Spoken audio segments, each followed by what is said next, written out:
நம்ம எல்லாருமே நம்ம தோட்டத்துல இல்லனா ஒரு குளக்கரையில தும்பிய பார்த்திருப்போம் இல்லையா? அழகா பறந்து போற ஒரு சாதாரண பூச்சி. ஆனா அந்த சாதாரண தோற்றத்துக்கு பின்னாடி டைனோசர்களையே பார்த்த ஒரு சரித்திரம், சிங்கத்தை விட திறமையான ஒரு வேட்டைக்காரன், ஒரு சூப்பர் ஹீரோவோட கதை ஒளிஞ்சிருக்கு. வாங்க அந்த ஆச்சரியமான ரகசியங்களை ஒவ்வொன்னா பார்க்கலாம். முதல்ல ஒரு சிம்பிளான கேள்வி.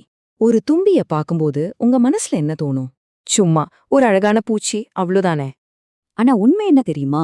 நீங்க நினைக்கிறத விட பல மடங்கு ஆச்சரியமான, சுவாரஸ்யமான ஒரு விஷயம் அதுல இருக்கு. சரி வாங்க, அந்த கதைக்குள்ள கொஞ்சம் ஆழமா போவோம். ஆமா, நம்ம தும்பிகளை குளத்தங்கரையிலயும் தோட்டத்திலயும் தான் பாக்குறோம். ஆனா அதோட கதை மனுஷங்க இந்த பூமியில வர்றதுக்கு கோடிக்கணக்கான வருஷங்களுக்கு முன்னாடியே ஆரம்பிச்சிடுச்சு. தும்பிகள் வெறும் பூச்சிகள் இல்ல, அவை உயிருள்ள டைம் மிஷின்கள். கொஞ்சம் யோசிச்சு பாருங்க.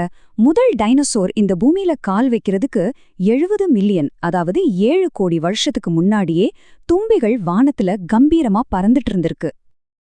அப்போ இருந்த தும்பிகள் எல்லாம் இப்ப இருக்கிற மாதிரி சின்னதா இல்ல. அவை ராட்சசர்கள். இன்னைக்கு இருக்கிற ஒரு பருந்தோட இறக்கை அளவுக்கு, அதாவது 2 அடி அகலத்துக்கு இறக்கைகளை வச்சுட்டு வானத்துல பறந்திருக்கு. கற்பனை பண்ணவே பிரமிப்பா இருக்குல்ல. சரி, அந்த பழங்கால ராட்சத தும்பி எப்படி இயற்கையோட ஒரு பெர்ஃபெக்டான, மிக துல்லியமான ஒரு பறக்கும் யந்திரமா உருவாச்சு? வாங்க பார்க்கலாம். 30,000 இது என்ன நம்பர்னு பாக்குறீங்களா? இதுதான் ஒரு தும்பியோட ஒவ்வொரு கண்ணுலயும் இருக்கிற சின்ன சின்ன லென்ஸுகளோட எண்ணிக்கை. இதனாலதான் அதுக்கு கிட்டத்தட்ட 360 டிகிரி பார்வை கிடைக்குது. அதாவது ஒரே நேரத்துல முன்னாடி, பின்னாடி, மேல, கீழன்னு எல்லாத்தையும் பார்க்க முடியும். அதோட பறக்கும் திறன்தான் நிஜமான மேஜிக். 4 இறக்கைகளையும் தனித்தனியா அசைக்க முடியும். அதனால ஒரு ஹெலிகாப்டர் மாதிரி அப்படியே ஹவால நிக்க முடியும். திடீர்னு பின்னோக்கி பறக்க முடியும். நொடி பொழுதுல திசைய மாத்திட்டு சீறி பாய முடியும். நம்பவே முடியாத ஒரு டிசைன். இப்போ ஒரு ஆச்சரியமான விஷயம். தும்பிக்கு 6 கால் இருக்கு, ஆனா அதால நடக்க முடியாது. ஆமாங்க, நீங்க கேட்டது சரிதான். அதோட கால்கள் பறக்கும்போது இரைய பிடிக்கிறதுக்கும் மரத்திலேயோ செடியிலேயோ உட்கார்றதுக்கு மட்டும்தான் பயன்படுது, நடக்கிறதுக்கு கிடையாது. இந்த பிரமிக்க வைக்கிற பறக்கும் திறன்லாம் சும்மா ஷோ காட்டுறதுக்கு இல்ல. இது தும்பிய இந்த கிரகத்தோடைய மிக திறமையான வேட்டையாடிகள்ல ஒன்னா மாத்துது.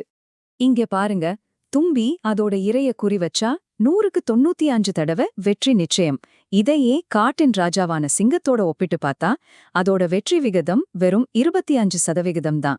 அதாவது சிங்கத்தை விட 4 மடங்கு திறமையான வேட்டைக்காரன் இந்த தும்பி. அப்படி எதத்தான் இது எவ்ளோ திறமையா வேட்டையாடுது? வேற எதையும் இல்ல, நம்மள தொல்லை பண்ற கொசு, ஈக்களைத்தான். ஒரு தும்பி ஒரே நாள்ல 100 கொசுக்கன் வரைக்கும் சாப்பிடும். அதனால அடுத்த தடவை கொசுக்கடி இல்லாம நீங்க நிம்மதியா இருந்தீங்கன்னா கண்டிப்பா ஒரு தும்பிக்கு மனசுக்குள்ள நன்றி சொல்லுங்க. ஆஹா, தும்பிகள் நமக்கு இயற்கையாவே பூச்சிகளை கட்டுப்படுத்துதுன்னு புரியுது. ஆனா ஒரு மௌன நண்பனா அதோட பங்கு வானத்துல பறக்கிறதுக்கு பல வருஷத்துக்கு முன்னாடியே தண்ணிக்கடியில ஒரு ரகசிய உலகத்துல தொடங்குது. தும்பியோட வாழ்க்கையில பெரும் பகுதி, சில சமயம் 5 வருஷம் வரைக்கும் கூட அது காத்துல பறக்கிறதே இல்ல. தண்ணிக்கடியில நிம்ஃப் அப்படிங்கிற ஒரு புழு பருவத்துல வாழுது. அப்பவும் அது ஒரு பயங்கரமான வேட்டைக்காரன்தான். சின்ன சின்ன கொசு புழுக்களை தேடி தேடி அழிக்கும். இந்த நிம்ஃப்கள் உயிர் வாழணும்னா சுத்தமான தண்ணி வேணும்.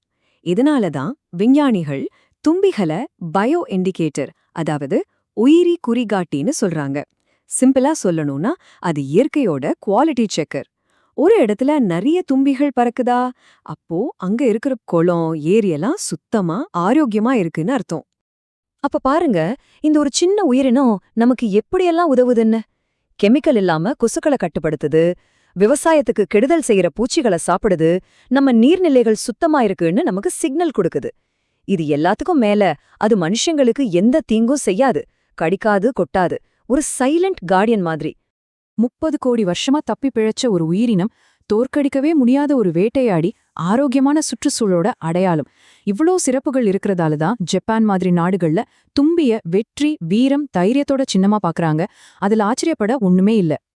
இனிமே நீங்க ஒரு தும்பிய பாக்கும்போது உங்க கண்ணுக்கு அது வெறும் பூச்சியா தெரியுமா?